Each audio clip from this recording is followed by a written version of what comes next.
Study morning presents you all. आज एक बहुत ही इंटरेस्टिंग टॉपिक के साथ ये वीडियो मैं लेकर के आई हूँ।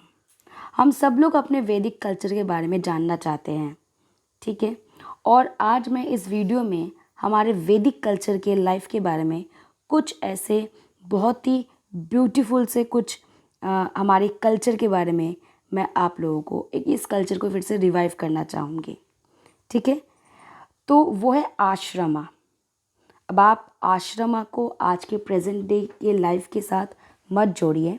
आश्रमा is a system of stages of life, ठीक है, stages of life discussed in Hindu text in the ancient and medieval eras. ये जो आश्रमा है ये हमारे लाइफ के स्टेजेस को डिस्क्राइब करते हैं।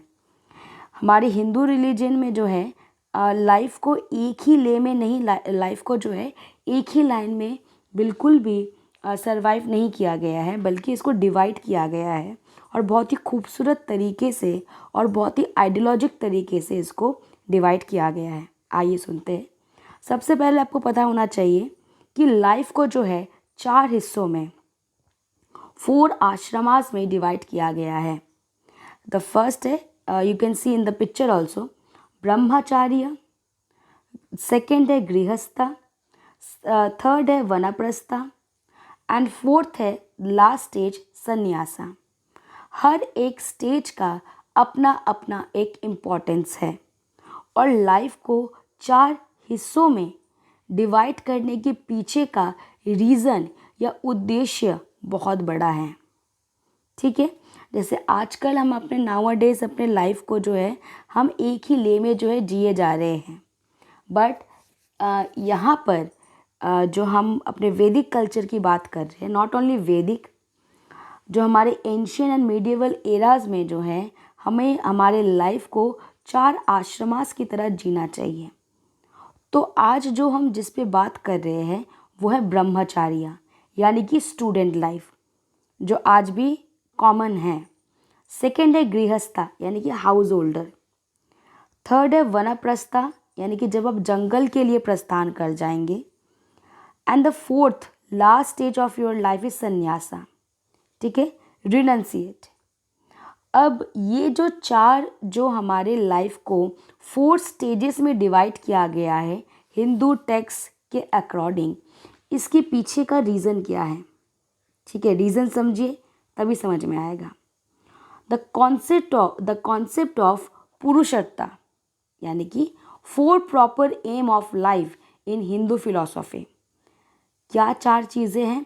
धर्म, अर्थ, काम, मोक्ष। धर्म यानी कि आपकी मॉरलिटी, ठीक है, ड्यूटीज़ जहाँ आपको पता चलती है। अर्थ, ऑब्वियस, अर्थ नाम समझ के आपको समझ में आ रहा होगा।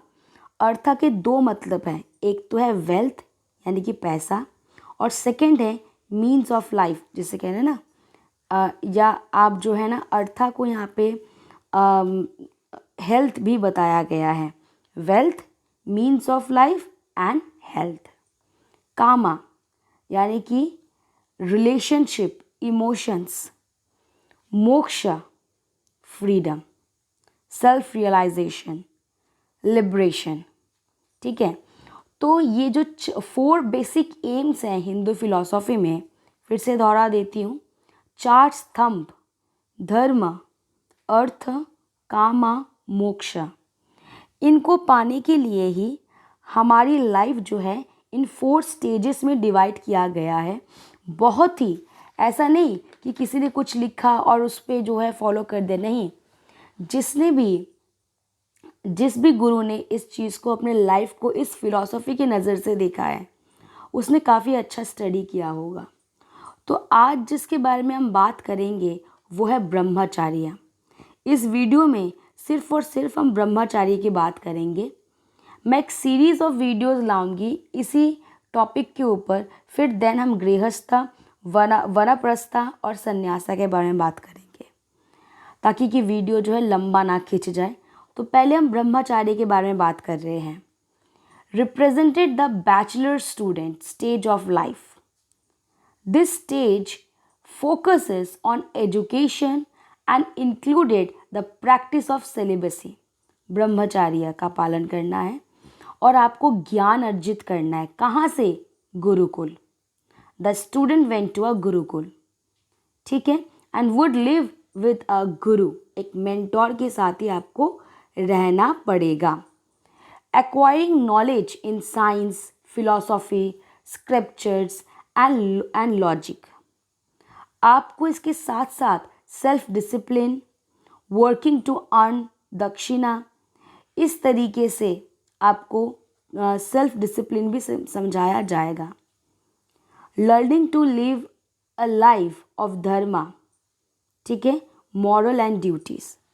अब आपके दिमाग में ये आ रहा होगा कि ये कितने एज तक चलता था। मेरे दिमाग में भी यही क्वेश्चन आया। ये जन्म से लेकर के, बर्थ से लेकर के जब तक आप 25 साल के नहीं हो जाते हैं तब तक आपको गुरुकुल में ही रहना है, ठीक है।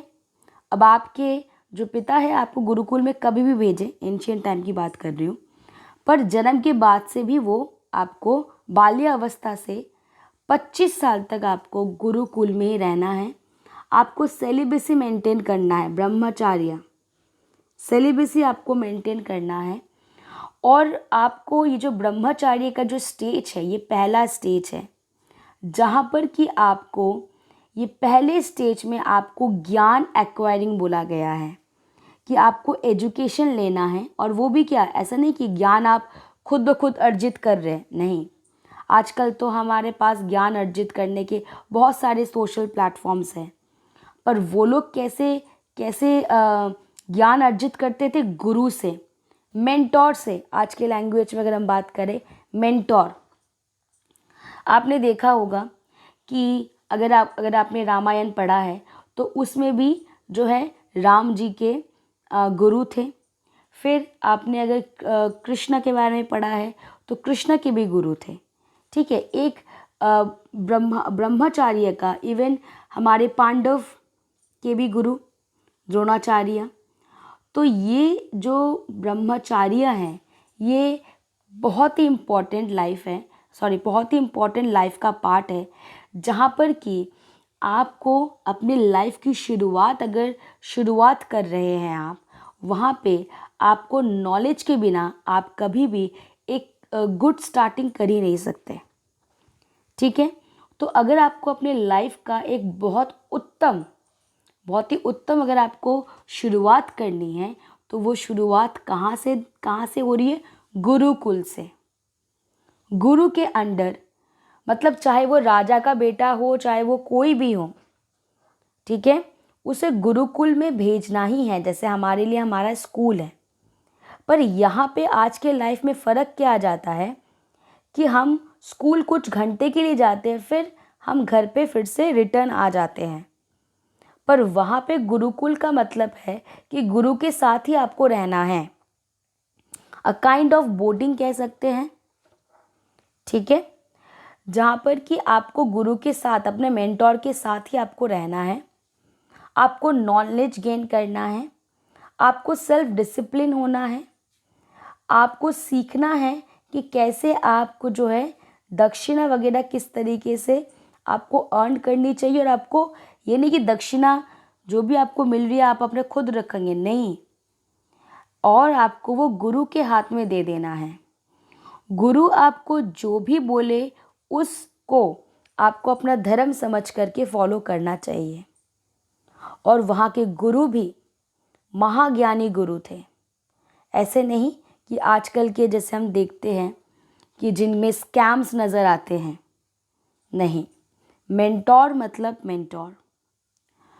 और ये जो वैदिक हमारे कल्चर में जो ब्रह्मचार्य जो बताया गया है, इसका खुद का ही अपना ही एक इम्पोर्टेंस है, जहाँ पर कि अगर हम देखें पुरुषोत्तम में सबसे पहला था धर्म, यानी कि मोरालिटी और ड्यूटी करना सीखते हैं।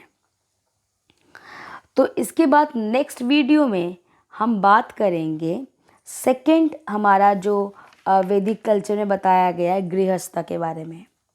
If you like that video please subscribe and share to your other friends. and relatives. Thank you for watching.